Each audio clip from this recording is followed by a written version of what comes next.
Hi, I'm Ben Tyner. And I'm Tony Wood. We're from Tyner Commercial Real Estate Services, and today our topic is how landlords in commercial real estate can maximize their return. Whether you own retail, industrial, office properties, if you have a multi-tenant commercial real estate investment, it's very important to maximize your return. And one of the best ways to do that is through effective property and tenant management. One of the pieces that is important to consider is where your property is in its actual market. You don't want to be off based where the rest of your market is. Sometimes I've had owners come to me with a property that they've self-managed for years, and you find some of the tenants may not have had rent increases for the last 20 years. They may have never even had pass-throughs. So step one, I would tell all landlords is really look at the market around you. What do comparable properties go for, and what is the market expectations?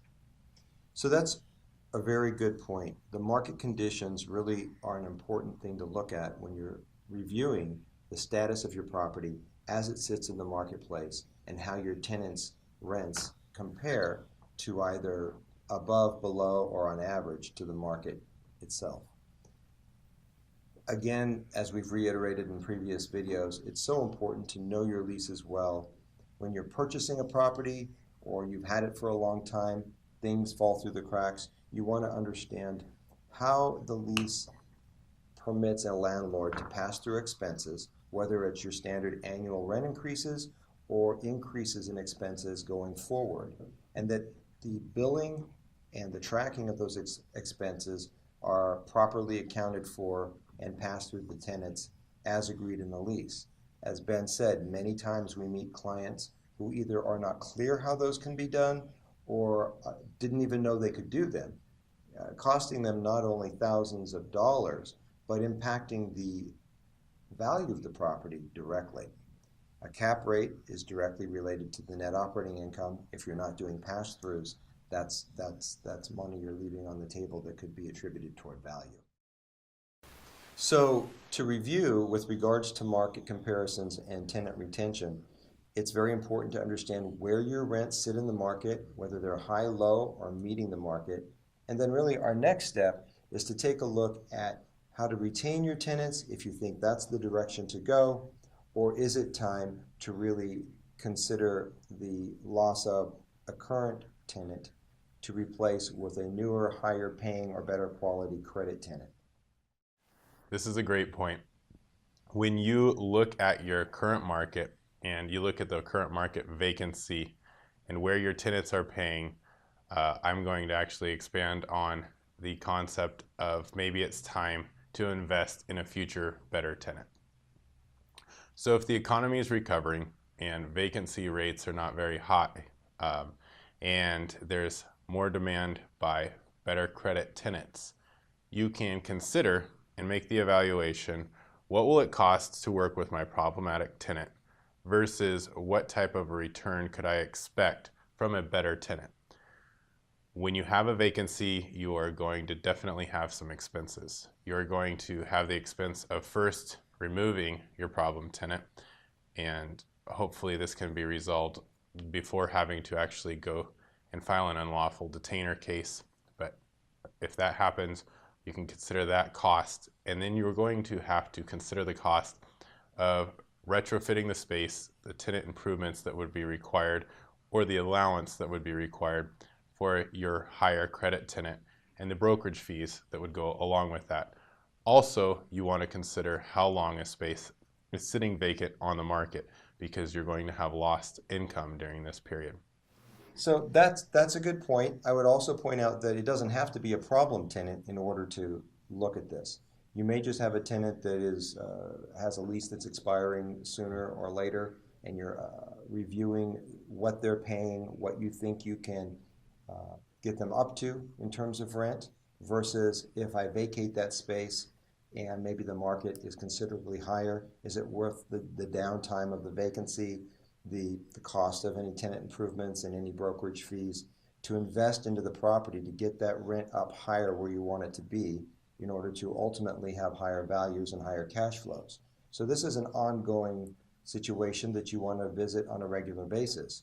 I think being a good property manager, having good property management, and working with your property managers to, as a team really, to collaborate and think these things through in terms of what you as a particular owner or investor, what your goals are, be it cash flow, value added, or a combination of both, how that, what level of importance are those things, and how the strategy is that you're developing in order to make those things happen. That's a great point, Tony.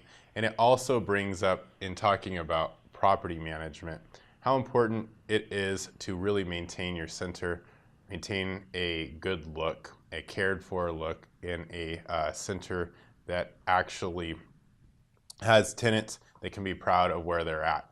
You don't want tenants coming to the end of their lease that are good paying, quality tenants looking around because they're irritated that ownership has ignored roofing problems or has ignored sewer problems, for example, or ADA issues possibly. So it is good to have a plan in how you're going to maintain your property and make sure you really keep up with that. Roof surveys in the fall are a great way to go. You can actually maintain your roofs and prevent a lot of further damage by doing some sealing and cleaning your roofs before the main rains come.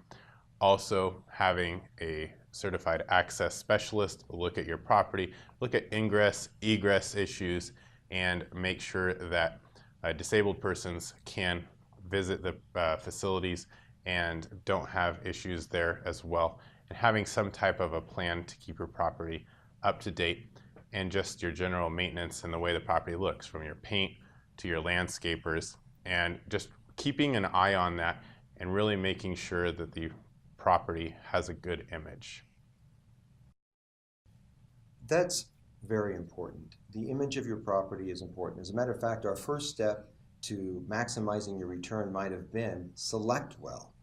Buy a property that's well located, in good condition, with excellent credit tenants. Obviously, that would be ideal. But if you're someone who likes a project and you're looking for upside potential, have a good plan before you go through it, and make sure those plans are predictable and dependable before you purchase that property, so you know what you're getting into.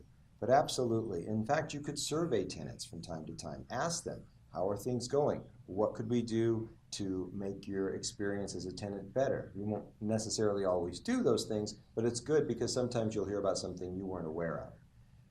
Excellent property management and maintaining your asset so that it creates a good image will help retain your tenants. It will help attract new tenants, and people who even visit the center will keep an appreciation for that type of high level of pride of ownership, and they'll ask, is there space available? I'd like to have a place here.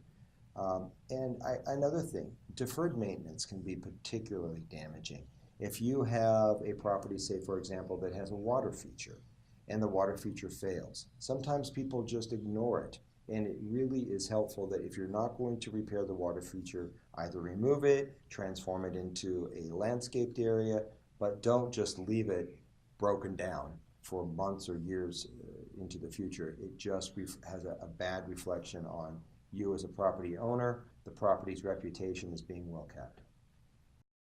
There are four main things that will create attractiveness in your center, either for your tenants and their retention or for new tenants who may be considering your property. That's terms, location, price, and image. You can't change your location.